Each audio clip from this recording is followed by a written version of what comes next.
ninkii ahaa Netanyahu qaati bilaa laga joogaa waxaan dagaal ahayn ma rabiyo taagan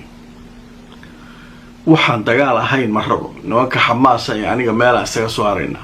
ma dhageysanayo madaxda qorshayaasha la keenay ma dhageysanayo dadkii ehladooda lagu haystay ee cabaadaya ee qaylinaya yahuudda ahaa ma dhageysanayo wuxuu leeyahay dagaal kana rabaa marka rag badan oo mas'uuliyiin oo yahuuda ayaa uga digay waxay yiraahdeen dagaalkan ma ka joogtid dagaalkan aad ku cararayso oo wax walba aad u diidan tahay oo adiga iyo qolooyinkan mayalka adag gasow inaan baabi'iyo waa ku haysid oo ma ka joogtid haddaba marka aan tuso wararkii ugu dambeeyay sheekada laga qoray waxa leeyahay warbaahinta cibriga waxay leeyihiin Netanyahu wuxuu diiday hindise uu soo gudbiyay ergeyga Trump kaasoo lagu dejinayo xiisada ka jirta Gaza isla markaana la isku dhaafsanayo maxaabiista haddaba arikan Hamas macquul ay u aragtay macnaha hindisaha ugu dambeeyay ee Nikan Witkoff uu keenay qaar ka mid ah maxaabiista in la daayo dhowr bilood xabad joojin la galo kadibna wajigii labaad dagaalka in la joojiyo marka dagaalkaba in la joojiyo hadii lagu soo daro Netanyahu waa booda wuxuu leeyahay dagaal ma la joojinayo ilaa Hamas aan ka adkaado oo aan meesha ka saaro oo aan waxa raba ka yeelo reer Gaza ma la joojinayo dagaal hadaa la joojin Hamasna waxay taagan tahay dagaal hal ayadoo la joojin anaguna maxaabiis ma dhiibeen marka maxaasaba ha haysato maxaabiis waa la dagaalamayo le warniyo ma ka joogtid war kibirka badan iyo gabgabta badan iyo meeshan waxba lagu ma qaaday ma joogtid le yahuudi waa diiday ninkan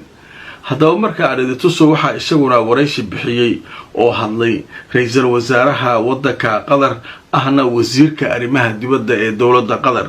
haddaba waxa la yiri ra'iisul wasaaraha Qatar wuxuu sheegay weerarada Israa'iil ay ku qaadayso marinka Gaza inay muujinayso in marka Israa'iil aanay doonaynin oo aysan dan ka lahayn wada hadal xabad joojin in halka laga hirgeliyo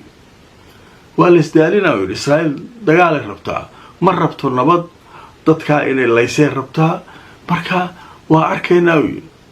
wax wada hadala oo Netanyahu iyo kooxdiisu ay rabaan ma jiraan ule haddaba saakin marka waxa isku soo baxay wararkaas markay soo baxeen oo la leeyahay ninkii Netanyahu waa loo maaralay Mareykanku xataa waxa leeyahay Witkoff ilaa dhowr hindiso keenay laakiin mid kasta waxa qayb ka ah dagaalka in la joojinayo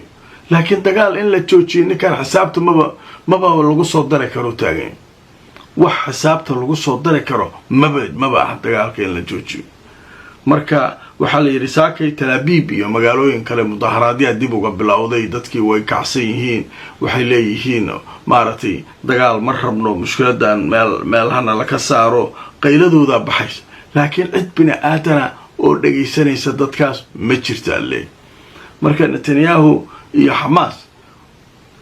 waxay kala helaan alle laakiin dadkii masaakiinta meesha ku gacan galayo dadkii dhibaataysna maartay gargaar ma jiro waxba ma jiro waxyaabaha la yaab kale ee Qatar ay maartay aad ugu dadaasho waxa kamid ah Trump inta uu dalkeedu joogay xataa inuu ku dhawaaqo gargaar in la geliyo gas wada hadalkii 2 saacadood ay qaateen oo ay meel isku soo xirteen amiirka Qatar iyo ninka la yiraahdo Donald Trump oo muhiimadiisu la aaminsan yahay inay ahayd arinta Gaza ayaan waxba aysan ka sheegin markii la soo baxay waxay ka hadleen wax kale waxaan ka hadlaynay arinta Ukraine iyo arinta Iran nuclearkeeda iyo ahaasan ka hadleen marka wariyaashu laftirkooda way yaabeen marka meesha waxa ka muuqda laftirkeeda in xataa labadoodu ay isku fahmin waxa meesha ka socda oo macnaha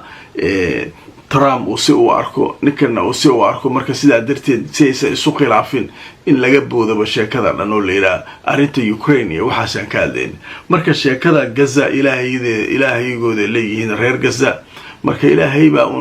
xaalkooda meel maartay saari doona hadii Allah in ilaahay khayr ha ka dhigo iyaguna masaakiinta dhibaatada iyo mushkilada ay ku jiraan in ilaahay uu ka saaro